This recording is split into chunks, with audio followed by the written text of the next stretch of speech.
നേത്ര സംരക്ഷണത്തിന് നമ്മുടെ Ahalya. Ahalya foundation eye hospital, കേരളത്തിൽ എല്ലായിടത്തും. ഉമ്മൻചാണ്ടി ജനങ്ങളുടെ ദാസനായി ജീവിച്ച വ്യക്തിയെന്ന് Mathew Kuzhalnadan MLA. Muvattupuzha block Congress committee സംഘടിപ്പിച്ച 1ാമത് ഉമ്മൻചാണ്ടി അനുസ്മരണ യോഗം ഉദ്ഘാടനം ചെയ്ത് സംസാരിക്കുകയായിരുന്നു അദ്ദേഹം.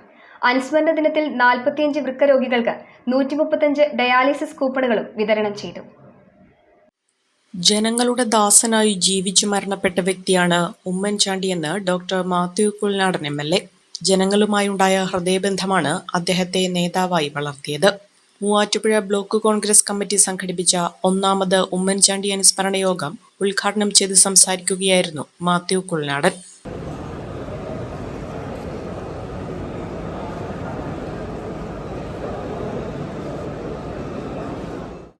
പ്രിയങ്കരനായ നമ്മുടെ നേതാവിനെ ഓർക്കുന്നത്, അനുസ്മരിക്കാൻ ആഗ്രഹിക്കുന്നത് എന്നറിഞ്ഞപ്പോൾ എനിക്ക് വല്ലാത്തൊരു അതിശയമുണ്ട്.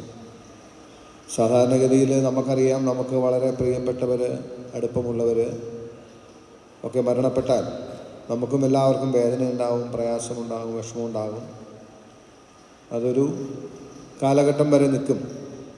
അത് നമ്മുടെ സ്വന്തവും ബന്ധവുമുള്ള ആളുകളാണെങ്കിൽ പോലും അങ്ങനെയാണ്. പക്ഷേ ഇതൊരു രാഷ്ട്രീയ നേതാവ്, ഭരണാധികാരി, ഒരു പൊതുപ്രവർത്തകൻ എന്ന